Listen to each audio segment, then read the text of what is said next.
Buffer solutions are mixtures that maintain the same pH when small amounts of acid or alkali are added.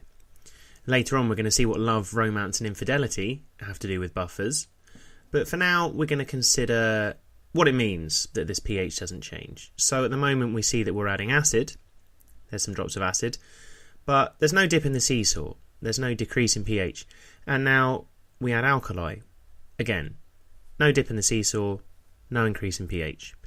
Some examples of buffer solutions include your blood, cosmetics products such as shampoo, which always say they have pH 5.5, just like your skin, and also the ocean is a colossal buffer system. Now, a buffer solution is a mixture of a weak acid and its salt. A weak acid is an acid which only partially dissociates. What does that mean? Well, here we are. Here are our acid molecules. Now, in 20 millilitres of acid, you would be looking at trillions and trillions of molecules. And each one of them has a hydrogen atom, which it can donate, which will become a hydrogen ion, or a proton. Now, a strong acid, as we see here, completely dissociates. Every single hydrogen comes away from what we call the conjugate base. Whereas in a weak acid, as we see here, just a few of them donate their protons, and most of them actually stay together. Now, weak acids have higher pHs, hence the term weak acid. The important thing is that the pH of an acid or alkali is decided by the concentration of hydrogen ions. The more dissociated hydrogens there are, the lower the pH, and therefore the stronger the acid. What about the salt? The salt of an acid is a compound that contains all of the same stuff except for the hydrogen atoms. So if we look at carbonic acid, that's an example of a weak acid. It has 2 hydrogen atoms and a carbonate ion, and one salt of this acid would be calcium carbonate, which has calcium instead of the hydrogens.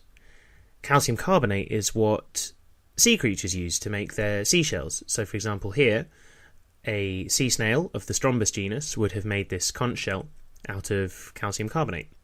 Now, calcium carbonate is partially soluble in water, which means that it dissolves in water, but only a little bit. And in fact, that's an equilibrium. So if we remove these carbonate ions, remember Le Chatelier's principle tells us that the equilibrium will oppose the change, and therefore more calcium carbonate will dissolve to restore equilibrium.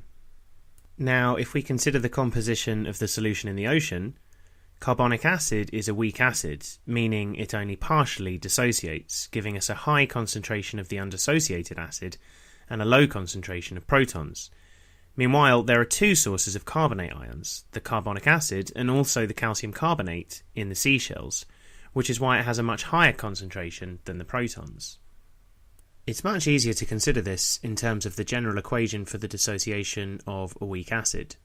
So we have Ha is the undissociated weak acid, H plus is the proton, and A minus is what's called the conjugate base, which is everything left over after the acid has donated the proton.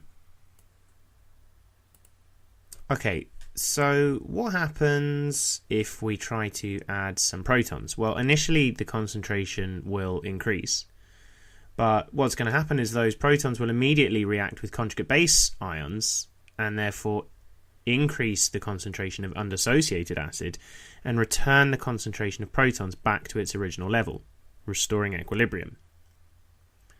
Okay, so the other option is that we add some alkali, some hydroxide ions. Now, initially, the concentration of protons would decrease because they would neutralize the hydroxide ions.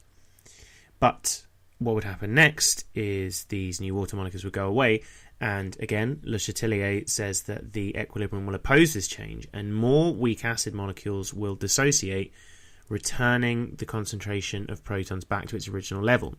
So we see that whether you add acid or alkali, the concentration of protons stays the same. Now, if that's feeling confusing, let's look at this a slightly different way. Let's say that happy couples is HC, attractive single women is ASW, and single men is SM. So now we're going to have high concentration of happy couples, lots of single men as well, not so many attractive single women. They are a rare breed. So what is going to happen if we increase the concentration of attractive single women? Well, initially concentration will rise, But then they're going to fall in love with all of those single men. And so actually what they're going to be doing is becoming happy couples, and therefore increasing the concentration of happy couples, and the concentration of attractive single women will return to its original level. Our other option is to add a love rat. What's going to happen then? Well, the concentration of the love rat increases, but then they go off with all of those attractive single women. But there are going to be consequences to this. So initially the concentration of attractive single women decreases, but then as they get busy, we see the consequences for happy couples, because with all of this, cheating, they're not going to be so happy anymore, and they're going to be splitting up, and they're going to be increasing the concentration of single men and attractive single women, while the concentration of happy couples decreases. And again, the concentration of attractive single women goes back to its original level. So that concludes how buffers keep the same pH in your blood, cosmetics products, and the oceans. Now keep watching for some activities.